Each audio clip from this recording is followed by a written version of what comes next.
They said the skies turned violet the day she arrived, not from clouds or chemicals, but from the pulse of her warships, thousands of them hovering like judgment over Earth. Cities fell in silence, entire governments dissolved like ash in rain. No war, no negotiations, just her. A single alien empress, tall and glowing, carved from star metal and sorrow, stepping through the wreckage of our defenses like a ghost walking barefoot through a funeral. And in that silence, she said nothing. Until she saw me. 30 seconds in, we interrupt the silence with a question. Have you ever been wanted so deeply that even surrender feels like freedom? Keep watching. I was a soldier barrier, one of the last batches sent into the ruins of Chicago after her fleet reduced it to memory. We were just there to recover survivors, or bodies. I wasn't supposed to find her, let alone lock eyes with her beneath a broken cathedral spire. I wasn't supposed to survive what came next. She didn't kill me. No, she whispered my name. I never told her. Not once, not even in a scream. But she said it like she'd been waiting 100 lifetimes to say it out loud. My name left her lips like a promise. Lucas. Her voice didn't sound like ours. It echoed through my bones, through the fire-warmed stones beneath my boots. She didn't speak in sound. She spoke in sensation. My name came wrapped in heat, in sadness, in longing so fierce it made my knees buckle. She touched my chest like a queen touching a relic. And in her shimmering gold eyes, I wasn't prey. I wasn't an enemy. I was a secret she'd crossed galaxies to hold. She brought me to her flagship that night. No chains, no guards, just her fingers on my wrist, and 1,000 stars watching us ascend. Her chamber was unlike anything Earth had ever imagined, living metal and crystal, pulsing to the rhythm of her breath. She stood there, barely dressed, her silver skin catching the light like liquid starlight, and said one word, "Stay." I didn't ask what she wanted. My throat couldn't form the question. I knew. Not in my mind, in my body, my blood. Every part of me that once feared her now ached for her. She moved like a goddess in mourning, slow, powerful. Her hands learned my skin like scripture. She didn't ask permission, but she gave me the choice. And I said yes with my breath, my trembling fingers, my body pressed to hers beneath the stars we once thought would save us. She wasn't cold. She wasn't cruel. She was lonely. Conquering Earth wasn't conquest, was desperation. She had watched us from afar for decades, studied our pain, our pleasure, our capacity for love in the face of extinction. She said she didn't come for our land. She came for connection. She came for me. The first time she kissed me, I forgot my name. The second time I whispered hers back. Not the name her soldiers screamed in fear. Not the name carved into the earth and burning plasma. But the one she gave me in a trembling voice, forehead pressed to mine, lips barely moving, Riva. And when I said it, she trembled. There was no power left in that room, only hunger, and silence, and breath. My hands cupped her face, as if she were made of flame. Her hips found mine like the last puzzle piece of a broken universe. There were no cries of dominance, no screams of surrender, only heat, skin, pulse, only US. And when it ended, when our bodies lay tangled in starlight and sweat, she held me like Earth was the fragile one, like I was the conqueror now. She whispered again, voice soft as dying embers, "If I must rule your world, let me begin with your heart. What would you do if the one who conquered your world came not for power, but for you?" She didn't sleep the way humans do. Her body rested, yes, but her mind, it stayed awake. That night, I learned what it meant to be seen by something not just alien, but ancient. Riva didn't touch like a woman. She touched like a memory returning to the world, like she was reminding my skin of something it had forgotten. We lay in her chamber, suspended in gravity that bent slightly toward her heartbeat. The floor shimmered. Beneath us, a living pulse that responded to her breath. My fingers traced the curve of her ribs, each one rising like soft armor under that luminous, silver skin. Her scent lingered on my lips, wild and sharp, like ozone after lightning. She didn't speak. She listened with every part of her. "Are you afraid of me?" she asked, not with words, but by brushing her fingers against my pulse. I shook my head. I wasn't. Not anymore. The fear I once had of her ships, of her voice cracking the sky, was gone, replaced by something deeper. Need, curiosity. That aching gravity between us that kept pulling me closer no matter how much of her I touched. She shifted on top of me, her thighs bracketing mine, hips sinking down with agonizing slowness. And when our bodies met again, it wasn't sex. It wasn't dominance or defeat. It was a translation, a sacred conversation between two languages that didn't need words. Riva gasped softly as my hand slid up her back, and I realized this goddess, this conqueror, this celestial ruler was learning me just as I was learning her. Every movement of my fingers, every sound I made, carved new constellations across her skin. She arched into me, glowing brighter with each kiss, each slow thrust, each whisper against her collarbone, her markings the golden lines along her hips, and spine lit up where I touched. I didn't know if it was biology or magic, but every place she felt pleasure shimmered with light. I watched in awe as her body became a map of everything I was doing right, and I learned her inch by glowing inch. She leaned down, lips brushing my ear. "No one's ever touched me this way," she breathed. I believed her. Her people probably worshipped her. Her soldiers probably feared her. But no one had ever loved her not like this. Not with their whole body open. Not with trembling hands, and parted lips and hearts beating like war drums in a bed of stardust. I flipped her gently, pressing her back into the pulse of the ship. Her eyes widened gold and glowing, but never frightened. She wanted it, all of it, my weight, my breath, my raw humanness crashing into her celestial grace. The room responded to us. Lights dimmed, walls pulsed with rhythm. A single beam of starlight shimmered above us, like a blessing from the galaxy itself. And in that moment, I wasn't a prisoner of war. I was her match, her mate, her equal. I kissed every inch of her until she whispered my name like prayer again, and again louder this time. Her hands dug into my back, her legs wrapped around me with such ferocity, it felt like she was trying to claim me. And maybe she was, but when I collapsed beside her, gasping, soaked in her glow, she didn't mark me as property. She pulled me into her chest and whispered something else. "You're not mine," she said. "You're yours. And I just want to be where you are." I looked into her eyes and saw something fragile behind the fire. Longing, loneliness, hope. And I knew right then, this wasn't over. This wasn't a one-night surrender. This was the start of something cosmic, dangerous, possibly doomed. But it was real. We fell asleep wrapped around each other. No titles between us, no war, no rules, just skin, learning skin, and in the silent hum of her ship, drifting over the ashes of Earth, one truth pulsed brighter than the stars. She conquered everything, but I had conquered her. Would you fall for the enemy? If their touch made the stars fade? I woke up in her bed, still inside her arms, still warm with the aftershock of the night. The chamber around us had changed glowing walls now, bathed in soft lavender instead of firelight. It pulsed gently, as if synced to our breathing. But the illusion of stillness broke the moment her door opened. 3 of her command guards entered, armored, faces unreadable beneath their mirrored helms. They didn't knock. They didn't speak. They just stepped into the room like it wasn't the sacred place where we'd just burned the sky off our backs. I reached for a blanket. There wasn't one. Only Riva's skin and my own dot.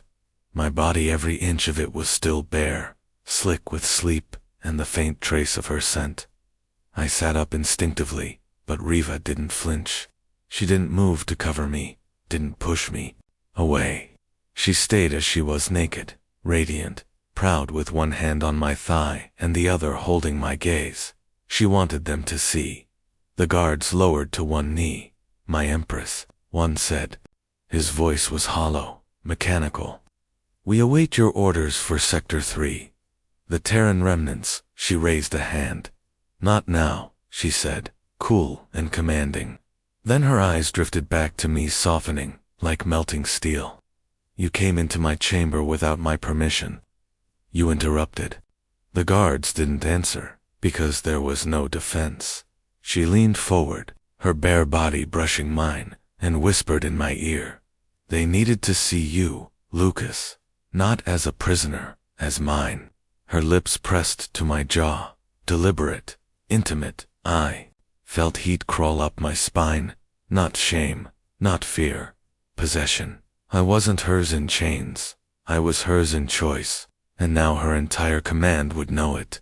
I stood fully, unapologetic ally, my scars on full display, my muscles still tense from the night before, my heart a fist in my chest.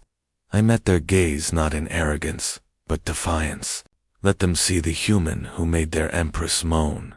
Let them fear what intimacy looked like when it came from love, not domination. She stood beside me, brushing her fingers along my ribs. "He fought when you watched. He bled when you hid. He earned me." The room grew tense. The guards didn't move. Riva walked between them, still gloriously nude, like a goddess returning from war.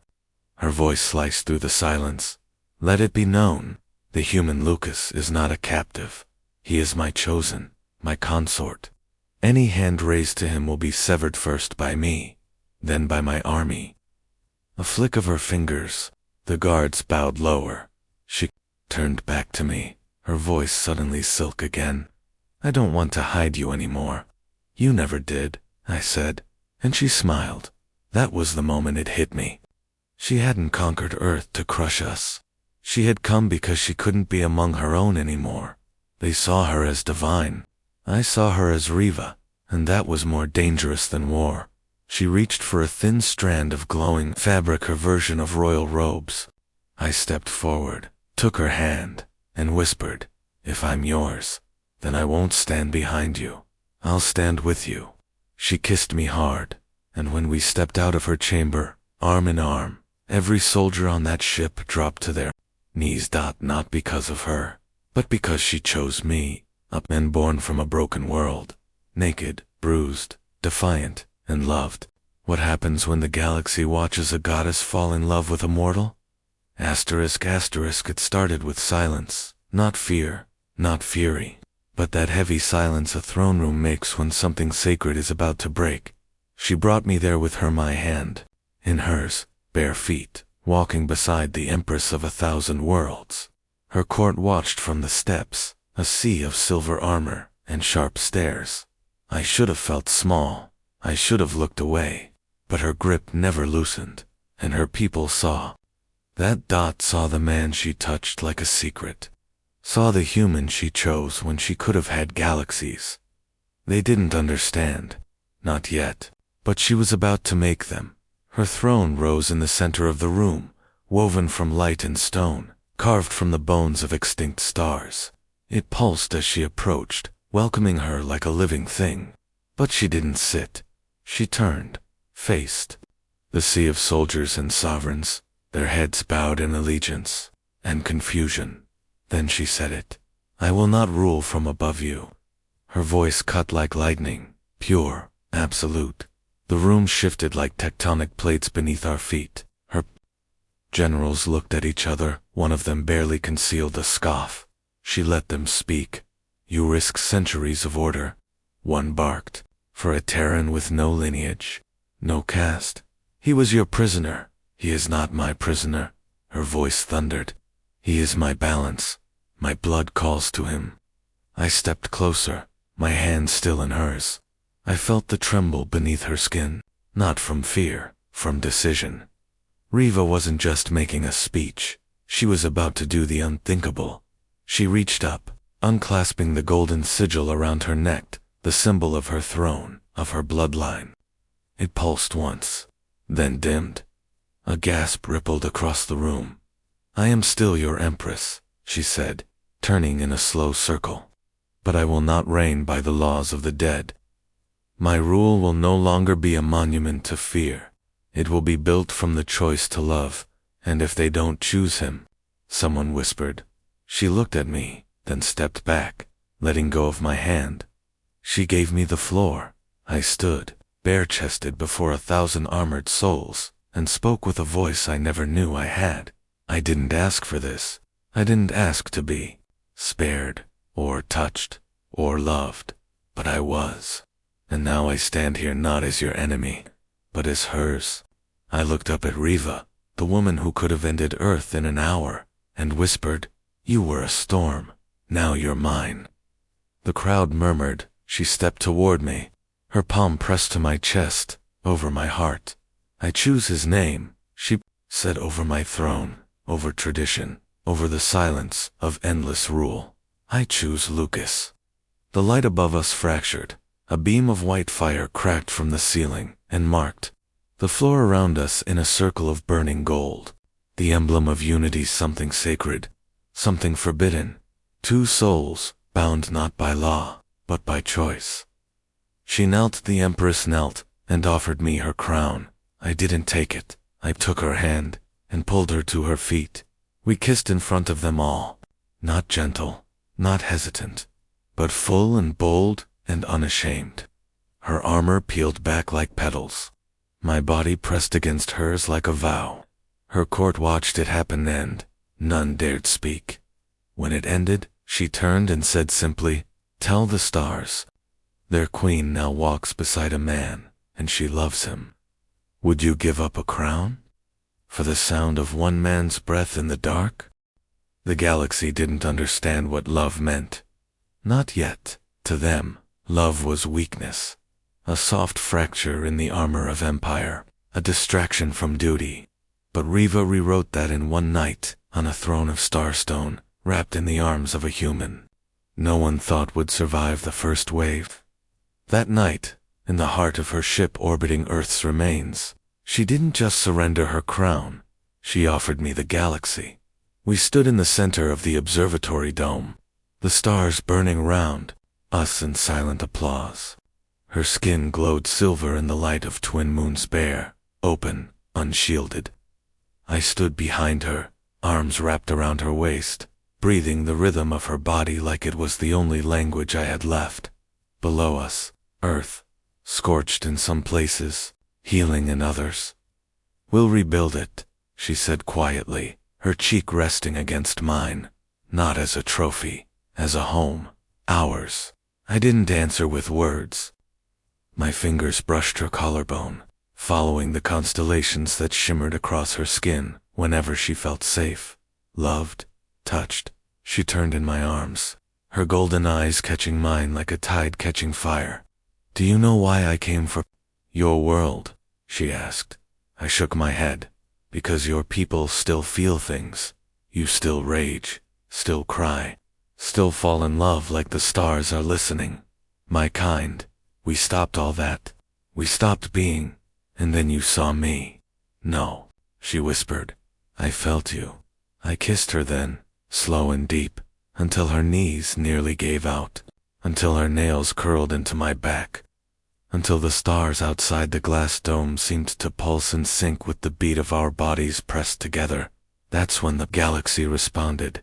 It wasn't just metaphor, it was power. The crown she had cast down was more than ornamental, it was connected to the neural lattice of her fleet. Every pulse of her body echoed in the minds of her generals. Every breath she took beside Menakid flushed, alive, rewired her empire.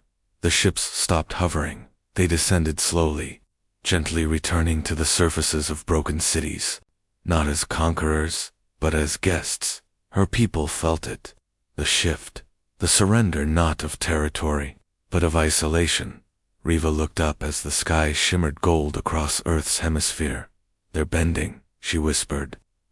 The AI minds, the satellites, everything tied to my name. "They're changing course. For us, for you." She guided me to the floor, our bodies tangling like orbiting suns.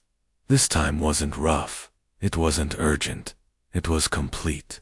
Her thighs wrapped around my hips as she pulled me into her again, but slower now, like every motion was a promise, being written across galaxies. Her lips found my throat. My tongue traced the edge of her pulse, and somewhere above us, her entire fleet sighed. I don't know how long it lasted. Time didn't matter when a woman like her let go of a kingdom for the sound of your breath. I moved inside her like gravity itself, her moans low and endless, her skin glowing until it lit the walls with golden heat. When she came undone, she said my name like it was the word that made suns burn. When I followed, she held me so tightly I thought we'd dissolve, and I wanted to, because in that moment, we were no longer a queen and her consort. We were two forces, rewriting the way a galaxy loved. Later, as we lay tangled in the aftermath, I stared up at the ceiling watching starships reroute, watching satellite trails bend.